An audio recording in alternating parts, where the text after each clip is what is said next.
I originally grew up in Fernie, BC, and then from 2008 we moved into Fort Langley, and from there we just always biked around the street.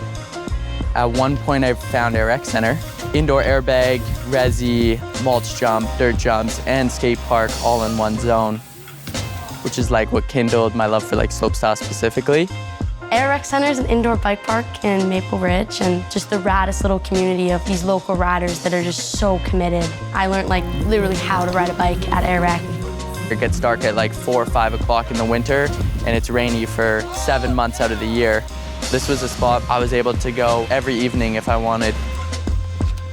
My mom was always driving Chance, every day, the 2-hour round trip. When I got into biking, it was the joke. It was oh, I thought I was done driving to Air Rec.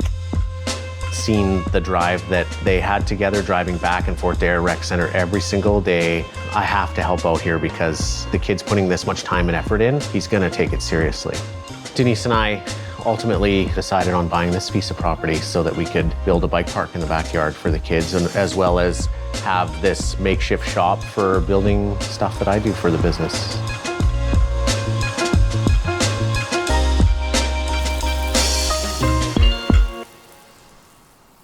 We're going to tell you a little bit about the yard here today. This is the start tower. That side sits at 32 feet, and then the right side for the slopestyle line sits at 37. It's nice and wide, this one, because you can hit 2 different airbags. So you can hit the flat bag, and you can hit the bag landing over here. So yeah, we got 2 different types of lips. We have a steeper one, which is a 19.5-foot radius, and then we have a mellow one, that's a 21.5-foot radius. We also have the bones, which is the same degree as the one to the slope line. And then we have the little flat drop and a little step down in the back. This is the first feature of the slope line. It is called a canyon log or a boner log. The gap is around 20 to 25 feet at least.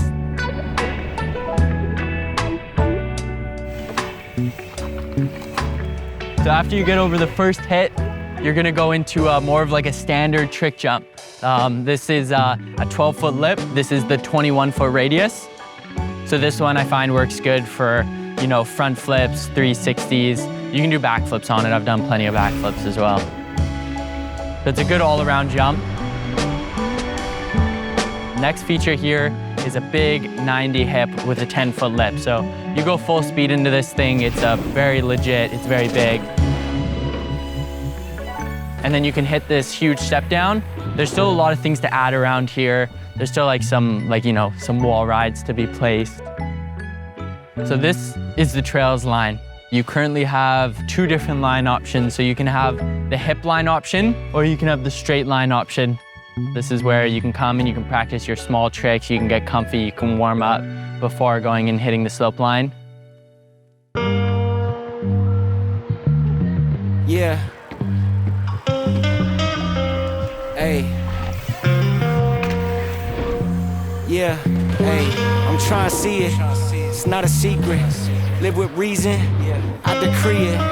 No degree, I couldn't G it. Still I made it work with my allegiance.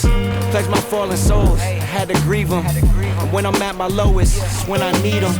But I don't trip too much, I know they looking down, so I be looking up. You either swim or drown, I'm down with all the bullshit. I'm built to be a tank, I take shots like a bank. Backboarding on a plane, take shots at the gang. Walking on a plank, I was charging up for years, I'm back walking out the tank, hold up.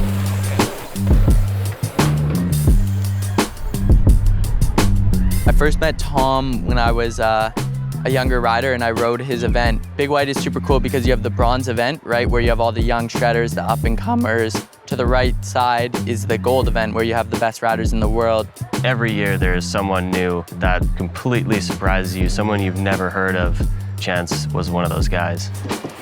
And then he came to Big White and got 3rd place with like one of the most insane runs I've ever seen. I've just always been really inspired by Tom's riding. He's done some of the gnarliest tricks ever done on a mountain bike.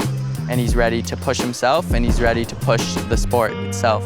The first 3 years, I think you could get a wild card to Joyride, so you can literally get top 3 in the bronze event. You have a chance to get into the biggest slopestyle event, the Super Bowl of slopestyle. When I first watched Joyride, I was, super young, and I knew from that point that was something I wanted to achieve and something I wanted to ride in and be a part of and see how far I can push it as well. I'm the breadwinner, certified go-getter. Don't compare me to these lames, cause my bag bigger. I told the girl to settle down, I ain't your layers, baby. I'm pulling up, foreign truck, look like hot sauce, baby. I'm running laps around these kids, I'm making 6 figures. I'm getting ranks back to back, I am a cash out. I'm dead, baby, I'm him across the map, baby. If you tell my story, tell it right, I'm dead, baby. I'm the breadwinner. Yeah, riding the bike park with John really brings it back to where it all started, where we first found the flow of the mountain bikes in general, where we realized we could hit jumps for the first time, pretty much. We got some dogs hanging out with us today. Now we're here at the top of the Joyride course. It's gonna be my first Joyride, so I'm doing everything I can to prepare for it, but I'm gonna have as most fun as possible on this course. When I'll be sitting on top, dropping in for my first Joyride, I just hope that my preparation and my love for the sport and for slopestyle will show. I hope that I feel calm and I feel ready instead of maybe super scared. Big thanks to the riders who have thrown down on this course in years past that I've gotten to watch and I've gotten to learn from and who've gotten motivated from. It's gonna be really fun and nerve-wracking to watch him compete in Joyride because I know that that is the dream for every slopestyle rider is to compete there and obviously get a win. And I know that he's capable of winning that event. Everything in the backyard that you see, we've done 3 times, 4 times, 5 times. Do it once, make it bigger again, and then make it the biggest you can find. My father has been a huge help teaching me everything from like running an excavator, cutting wood properly, each step needed, and he would let me know if I was doing a bad job, which is super helpful.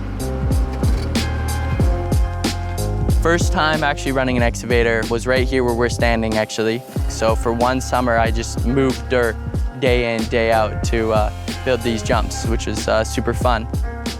When I started, I had absolutely no clue, and I'm still learning every day.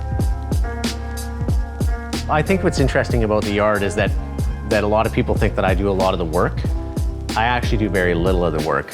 I help him along the way. The creations of the jumps was always on him. I just helped him get there. Mom is actually the one that sacrificed the most for Chance's well-being or where he is at today. I just said, don't come up short.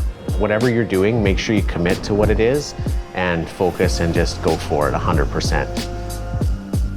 I think my parents have been very, very supportive, letting me know that like anything's possible, taught me how to work hard. They both were like a huge, huge part of the yard in general, of course. They definitely love it as well. They're out here watching every single evening.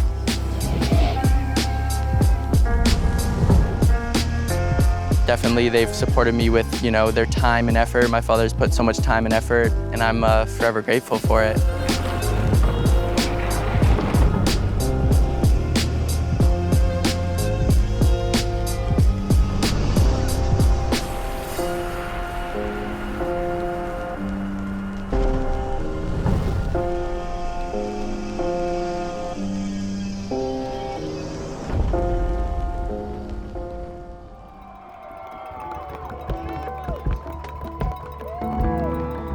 Competing in front of the crowd at Joyride, especially so close to me, there was some insane nerves going on. Biggest takeaway, I'd say, is just the energy there. especially when you're riding the day of finals. It's just such an electric, cool feeling that I've never found anywhere else in the world. I'm going to be a pre-qualified athlete, which feels great, which means I get to show up at every event and I get to throw down super hard, which I'm super excited for.